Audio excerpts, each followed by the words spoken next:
देखिए कितनी बदतमीजी से बात कर रही है, अपनी सास की थोड़ी भी इज्जत नहीं करती।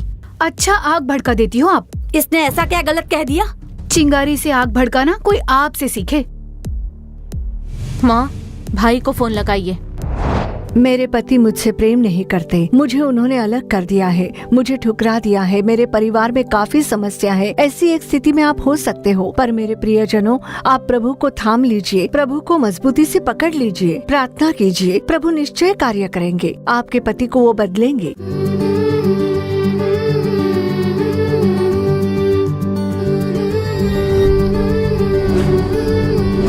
खुशहाल परिवार। हमारे प्यारे खुशहाल परिवार के श्रोताओं को प्रभु यीशु मसीह के महान नाम में प्रेम भरा अभिवादन। इस खुशहाल परिवार कार्यक्रम के द्वारा आपसे मिलकर हमें बहुत ही खुशी हो रही है। आज के इस दिन पति और पत्नी शीर्षक पर ही हम लोग कार्यक्रम देखने वाले हैं। एक पति और पत्नी का रिश्ता ही हर एक रिश्ते से बहुत ऊंचा होता है। जानते हो क्यों? क्योंकि परमेश्वर ने इस सृष्टि की रचना करते समय सबसे पहले माता पिता और बच्चों के साथ नहीं शुरू की, पर एक पति और पत्नी के साथ एक परिवार की स्थापना करते हुए इस संसार की रचना की। और उतना ही नहीं, एक स्त्री और एक पुरुष के जीवन में हमेशा ही ऐसा एक मकाम आता है जहाँ वो जीवन के हर एक रिश्तों से अलग हो जाते हैं, पर सिर्फ पति पत्नी का रिश्ता ही ऐसा एक रिश्ता है जो कि आखिरी सांस तक सहारा दिया करता है। इसीलिए तो एक पति पत्नी का रिश्ता ऊंचा ही नहीं, वो महान भी है।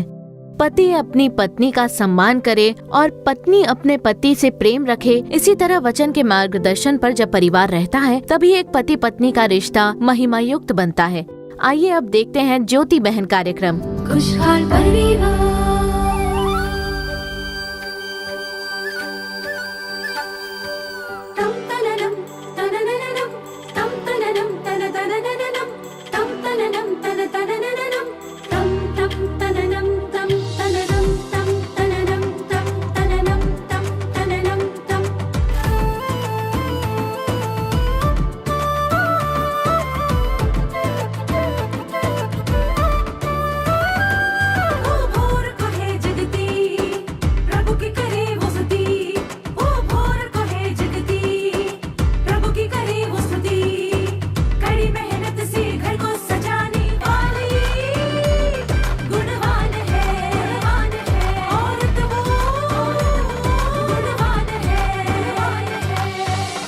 ज्योति बहन,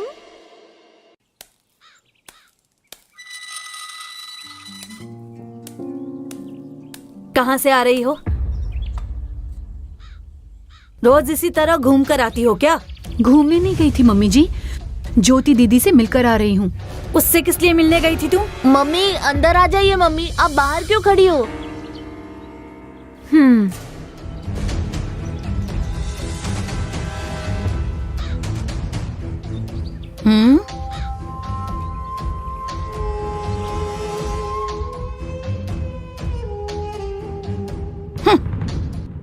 देखा आपने घर का क्या हालत कर दिया इसने। जहाँ देखो गंदगी फैली है। और होगा भी क्या, इससे तो घूमने फिरने से फुर्सत नहीं मिलती होगी, तो घर का क्या खाक ख्याल रखेगी? ये सब भाई की ही गलती है। हम उससे कुछ भी कह लें, वो मानने वाला तो है नहीं। हाँ ठीक कहती हूँ माँ।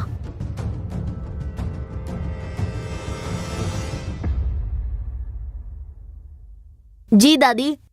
तुम्हारी माँ कहाँ चली गई? कमरे में सो तो नहीं रही है? नहीं दादी, वो आराम कर रही हैं। उनके सिर में दर्द है। हाँ इसलिए सो रही होगी। जाकर उसे बुला के लेकर आओ। उससे कहना बुआ के सिर में दर्द है, वो ऊपर आराम कर रही है। चाय बनाकर देने के लिए कहो उसे। ठीक है दादी।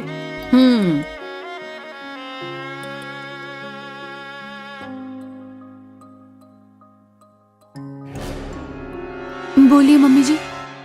तुम्हारी ननद के सिर में दर्द है, एक गरम चाय बनाकर ले जाकर दे दो उसे। दरअसल मेरे भी सिर में काफी दर्द है। तो क्या कहना चाहती हो तुम? उसे जाकर कहूँ कि तुम्हारे लिए चाय बनाकर ले आए? ऐसा तो मैंने नहीं कहा, लेकिन अगर वैसा किया तो भी बहुत अच्छा होगा। क्या कहा तुमने? जबान संभाल कर बात करो। मैं तो संभल कर ही बोल रही हूँ मम्मी जी, मैं तो बस आपको जवाब दे रही थी। इसे जवाब नहीं, उल्टा जवाब कहते हैं। चाय ही चाहिए ना, मैं अभी बनाकर लाती हूँ। रहने दो, तुम्हारे चाय की कोई जरूरत नहीं है, तुम जाओ। एक चाय मांगी तो कितने बहाने बनाती है, देखना क्या हाल करती हूँ तुम्हारा।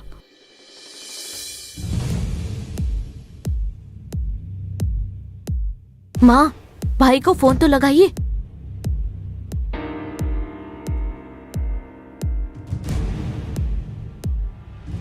स्पीकर पर रखना माँ। आप ठीक हो ना माँ? ठीक होकर क्या करे बताओ? क्यों, क्या बात हुई माँ? और होने के लिए अब है ही क्या? अब जिंदा रहकर भी क्या मतलब? माँ, अब बताओगी भी क्या हुआ आखिर? क्या बताऊं? आपसे किसने क्या कह दिया, जरा बताएंगी भी? और कौन बोलेगा? तुम्हारी पत्नी की बात कर रही हूँ। सुबी, आप उससे कब मिली? हाँ, हम तेरे ही घर पर हैं। वहाँ कब गए तुम लोग? मुझे फोन करके बता दिया होता। अच्छा बेटा, अब यहाँ आने के लिए भी तुमसे इजाजत लेनी पड़ेगी? नहीं माँ, मैं वो नहीं कह रहा हूँ। आखिर हुआ क्या, बात क्या है, बताइए। मैंने एक कप चाय मांगी तो चाय बनाकर देने से भी इनकार कर दिया उसने। अच्छा माँ, आप नाराज मत होइए, मैं अभी उससे बात करता हूँ, रुक जाइए।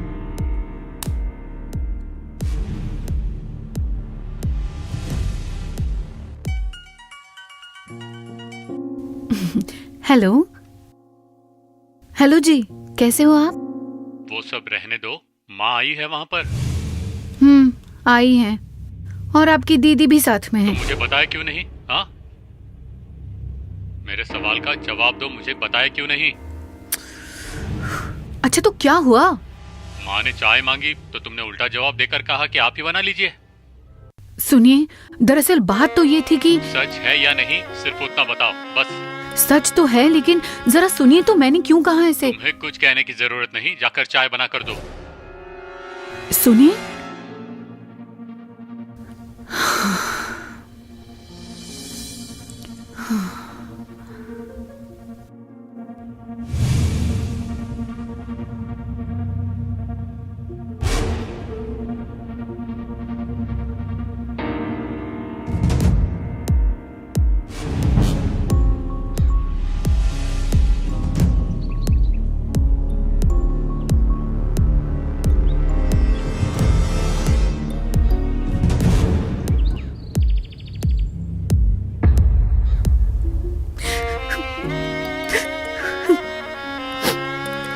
मम्मी क्या हुआ? क्यों रो रही हो आप? रोइए मत मम्मी।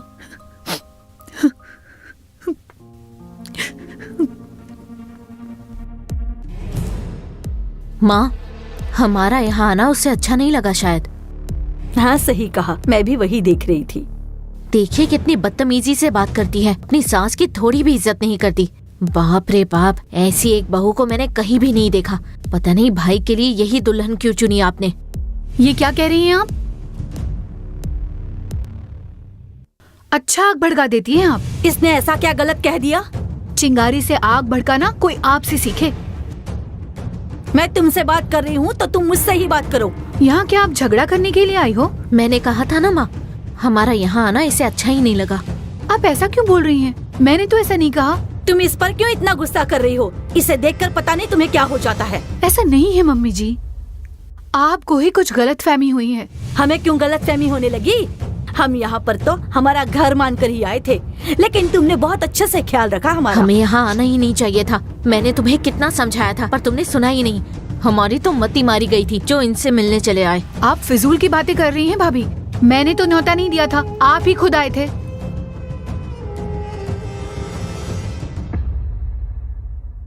अच्छी इज्जत दी तुमने।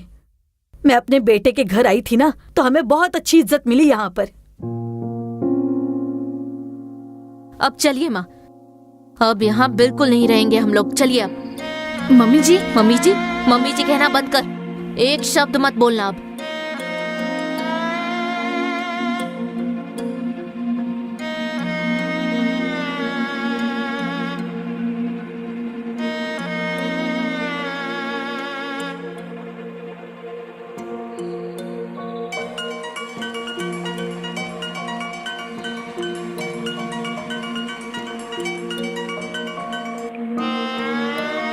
हेलो। माँ और दीदी को घर से निकलने के लिए कहा तुमने?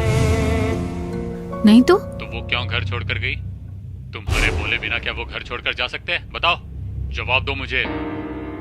मैंने तो बस इतना कहा कि आपको यहाँ पर बुलाया किसने। तुम्हारी इतनी मजाल कि तुमने ऐसा कहा माँ से?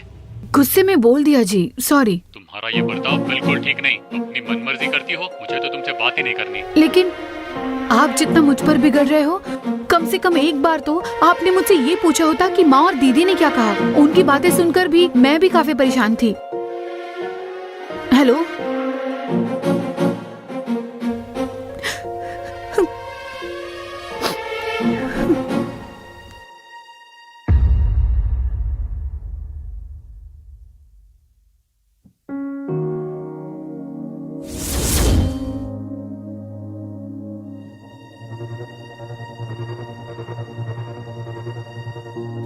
सुबी,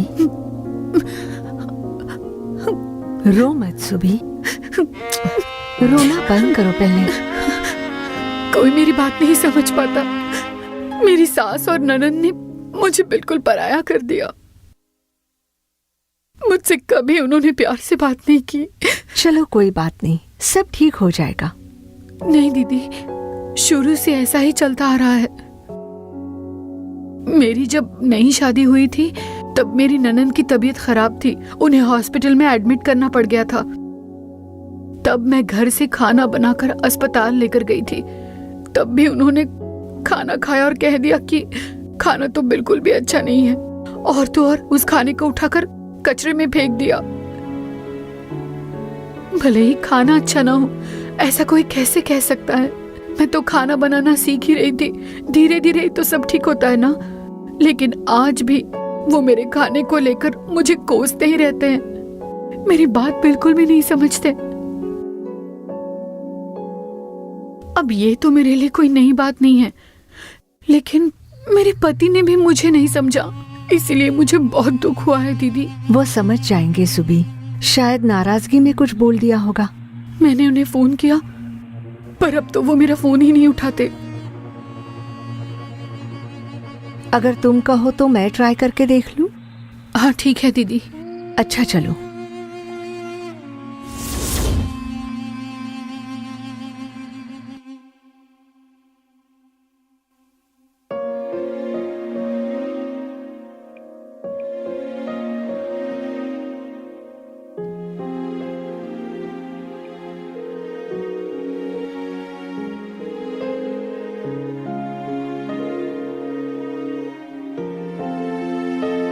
दीदी, कैसी हैं आप? मैं ठीक हूँ दोस्त, आप कैसे हो? मैं भी ठीक हूँ। सुबी ने फोन करने के लिए कहा क्या? क्यों जबरस्टिन, मैं आपसे बात नहीं कर सकती क्या? ऐसी बात नहीं है दीदी। आप सुबी को ठीक से जानते हो या नहीं? हाँ हाँ दीदी, लेकिन तो आपने उससे ऐसी बातें कैसे कर दी जबरस्टिन? एक तो आप यहाँ थे नहीं, और किसी एक तरफ की बात सुनकर आप कुछ कह दो, ये तो ठीक नहीं ना। आपकी पत्नी ने जो कहा वो भी गलत था, हालात वैसे थे तो उसने भी ऐसा बोल दिया। पर क्या आपने अपनी माँ से बात की? क्या आपने उनसे एक बार भी पूछा कि उन्होंने ऐसा क्यों कहा? जबरस्टिन, पति और पत्नी का रिश्ता बहुत ही ऊंचा होता है। परमेश्वर के बाद जो स्थान है वो आपकी पत्नी का है, उसके बाद आपके माता पिता। आप तो जानते हो कि सुबी का कोई रिश्तेदार नहीं है, और आपको ये भी पता है कि उसका सब कुछ सिर्फ आप ही हो। अगर इस हालात में आपने उससे बात करना बंद किया तो परिवार में झगड़ा ही होगा, परेशानियां होगी। बात करना बंद करने से हल नहीं होगा, खुलकर बात करने से ही समस्या सुलझेगी। हर एक परिवार में सास बहू की समस्या तो होती ही रहती है। हर एक रिश्ते में ऐसा मनमुटाव होता ही है, लेकिन उसके लिए एक पति अपनी पत्नी से और पत्नी अपने पति से बात करना बंद तो नहीं कर सकते ना। सुबी का बस आप ही सहारा हो। ऊपर से वो हमेशा अकेलेपन में ही रहती है। ऊपर से अगर आपने भी बात करना बंद कर दिया तो मानसिक रूप से वो बहुत ही प्रभावित होगी। आपको उसकी बातों को समझना होगा जबरस्टिन। उनसे कहना मत मैं यहाँ हूँ। वो यहाँ पास में ही बैठी हैं, आप बात कीजिए। सुबी,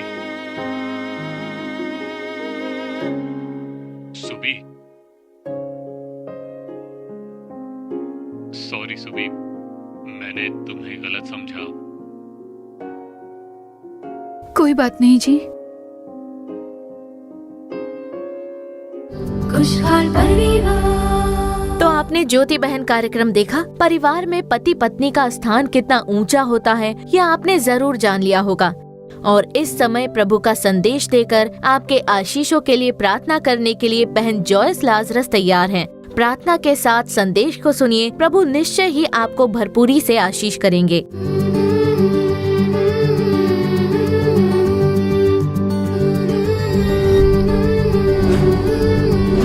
खुशहाल परिवार। परमेश्वर और प्रभु यीशु मसीह के महान नाम में आप सभी को मेरा प्रेम भरा अभिवादन। प्रभु परमेश्वर इस कार्यक्रम के द्वारा आपसे बातें करके आपको आशीष प्रदान करें। आज के इस दिन परिवार में पति और पत्नी बहुत महत्वपूर्ण सदस्य होते हैं। एक परिवार के जो मुखिया है वो पति है। पति की इज्जत करें, उनसे प्रेम भाव से पेश आए। मेरे प्रियजनों, आप लोगों में प्रेम होना चाहिए।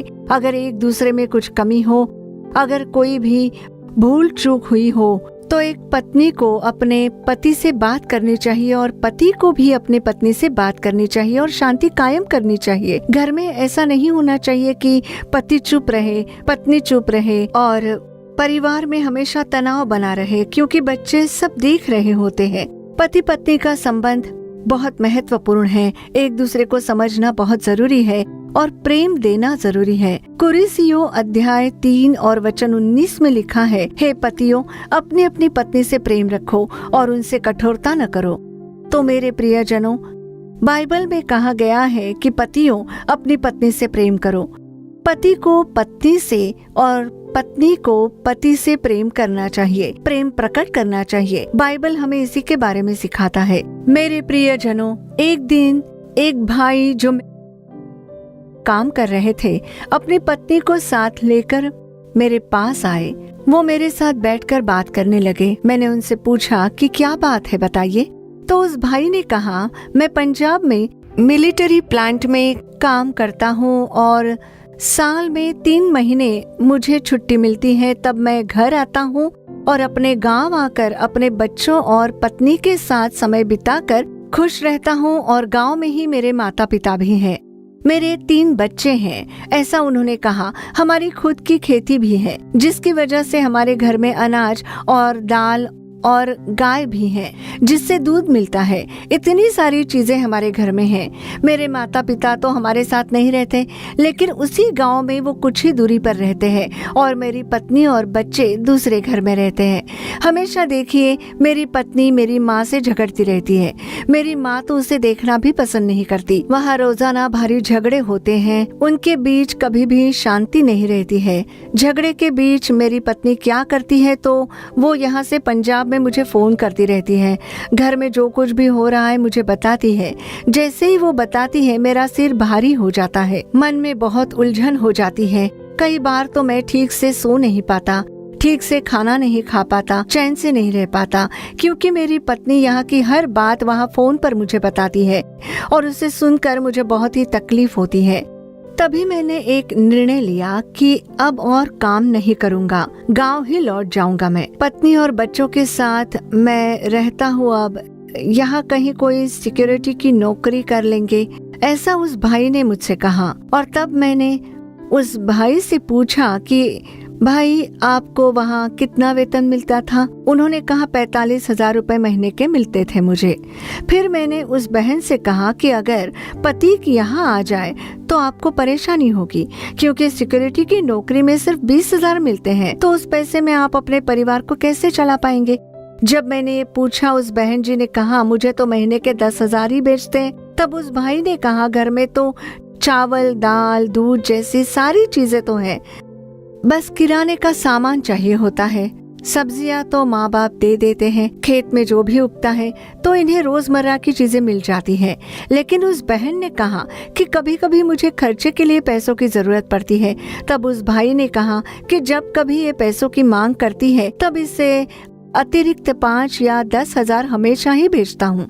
तब मैंने उस भाई से पूछा, क्या आप बाकी के पैसों का क्या करते हो? तब उन्होंने बताया कि मैं सेविंग करता हूँ, LIC में भरता हूँ, पैसे इकट्ठा कर रहा हूँ ताकि मेरे बच्चों के भविष्य में काम आए। जब वो भाई साहब ये बात बोल रहे थे तब उनकी पत्नी चुपचाप देखती रही। उन्हें ये सब पता नहीं था। अब जब उनके पति मेरे से बात कर रहे थे तब वो ध्यान से सुन रही थी। मैंने कहा, चिंता मत कीजिए, सबसे पहले आप बाइबल पढ़े, प्रार्थना कीजिए। आपके पति एक अच्छे इंसान है, उनके लिए प्रभु की स्तुति कीजिए। वो आपको जो पैसे भेजते हैं उसके लिए आप प्रभु की स्तुति कीजिए। सोच समझकर खर्चा कीजिए।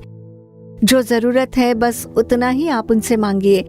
अब वहाँ काम करने में 45,000 की आमदनी हो रही है। अगर यहाँ सिक्योरिटी की नौकरी करे तो रात भर जागना पड़ेगा, दिन में सोना होगा और वो भी ठीक से नहीं हो पाएगा।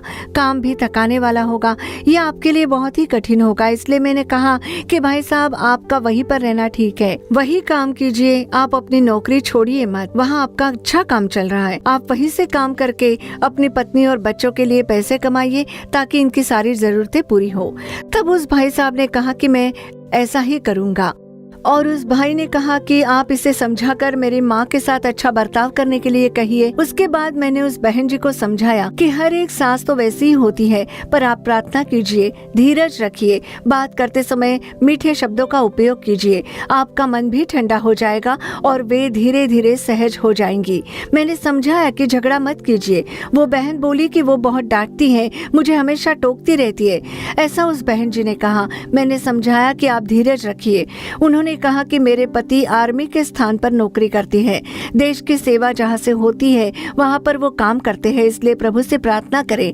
मैंने उनसे कहा कि आप अपने पति के लिए, सास ससुर के लिए प्रार्थना करें। उस भाई साहब ने कहा कि मैंने अपनी माँ को भी समझाया लेकिन वो सुनती नहीं है, और जब मेरी माँ समझती नहीं है तो कम से कम मेरी पत्नी को ये बात समझनी चाहिए, ऐसा उस भाई साहब ने मुझसे कहा। तब मैंने उस बहन जी को समझाया कि आप अपने घर में रहकर अपने बच्चों की देखभाल कीजिए, पारिवारिक प्रार्थना कीजिए। मैंने कहा कि पारिवारिक प्रार्थना करके आप लोग हमेशा निर्णय लीजिएगा, उसके बाद एक बार फिर हम बात करेंगे। फिर देखिए, उन दोनों ने जाकर आपस में बात की और उस बहन जी ने निर्णय लिया कि अपने पति को मिलिट्री में नौकरी के लिए जाने दे। उस बहन जी ने आकर मुझसे ये बात खुद कही। तो परमेश्वर देखिए इस तरह परिवारों को आशीष देते हैं। कोई भी परिवार ऐसा नहीं जिसमें बिल्कुल भी समस्या न हो। समस्याएं आती है लेकिन एक दूसरे से बात करनी चाहिए। अगर आप बात नहीं करते और कहते हैं आप तो बस अपनी माँ का ही साथ देते हो, ऐसा कहते हुए बहनों को नहीं रहना चाहिए। सभी बहनों को धीरज रखना चाहिए। जो बहनें परिवार चला रही है उन्हें विशेष रूप से ऐसा धीरज होना जरूरी है। पति से कैसे बात करनी चाहिए। मिलिट्री में काम करने वाले पति को बार बार घर की समस्या न बताएं।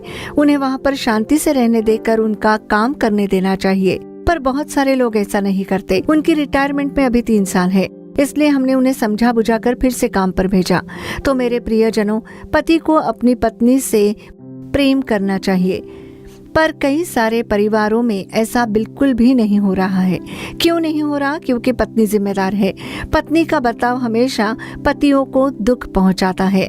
अब देखिए, घर के जो मुखिया हैं वो हमेशा पति होते हैं, वो हर बात का ध्यान रखते हैं, लेकिन पत्नियों को चाहिए कि वे अपने पति का विश्वास अर्जित करें, पति के सामने भरोसेमंद रहे। जब आप प्रेम से बर्ताव करेंगे तब पति भी आपसे वैसा ही बर्ताव करेंगे। शायद आप इस कार्यक्रम को देख रही हो और आपके पति का प्रेम आपके जीवन में ना हो। आप दर्द के बीच में खड़ी हो, आपकी आंखों में आंसू हैं। आप सोचती हो कि मेरे पति हैं, लेकिन पति का प्रेम नहीं मिलता। मेरे पति प्रेम भाव से नहीं रहते, उन्होंने मुझे त्याग दिया है, मुझे अलग थलग कर दिया है, हमारे परिवार में इतनी समस्या है। ऐसा आप सोचते हो मेरे प्रियजनों, आप प्रभु परमेश्वर को थाम लीजिए, उन्हें मजबूती से पकड़ लीजिए, उनकी ओर मन लगाइए, प्रार्थना कीजिए। वो आपके पति को बदलेंगे, परमेश्वर कार्य करेंगे, आप अपने पति का प्रेम पालोगी। पति को अपनी पत्नी से प्रेम करना चाहिए। उन पर आप कठोर मत बनिए, उन्हें प्रेम से संभालिए। जब आप प्रेम से व्यवहार करेंगे तब परमेश्वर आपके परिवार को आशीष देंगे। जो आशीष परमेश्वर ने परिवारों के लिए रखा है, आप उसे जीवन में अनुभव करेंगे। आपको ज्यादा प्रार्थना करनी चाहिए। प्रार्थना करें। पत्नियों को अपने पति के लिए प्रार्थना करनी चाहिए, पतियों को पत्नी के लिए प्रार्थना करनी चाहिए। हमेशा एक दूसरे की बातों को सुनते हुए परिवार को चलाइए। परमेश्वर निश्चय आपके परिवार को आशीष देंगे और आपके जीवन में प्रभु महान कार्य करेंगे। आइए प्रार्थना करें। प्यारे प्रभु के लोगों, आपको धन्यवाद देते हैं, आपकी स्तुति करते हैं प्रभु। आपका धन्यवाद हो इस अच्छे समय के लिए, आपका धन्यवाद करते हैं प्रभु। आप जो प्रार्थना सुनते हो, आप हमारे बीच में हो, उसके लिए आपकी स्तुति करते हैं प्रभु। पत्नी जिसे पति का प्रेम नहीं मिलता, जो कहती है कि मेरे पति का प्रेम नहीं मिल रहा, मेरे पति ने मुझे त्याग दिया है, अलग कर दिया है, उन्होंने मुझे ठुकरा दिया है, मेरे पति मुझे कुछ भी नहीं देते, क्या आप ऐसा सोचती होंगी? लेकिन मेरे प्रियजनों सुनिए, क्या आप जानते हैं कि प्रभु आपसे बात कर रहे हैं?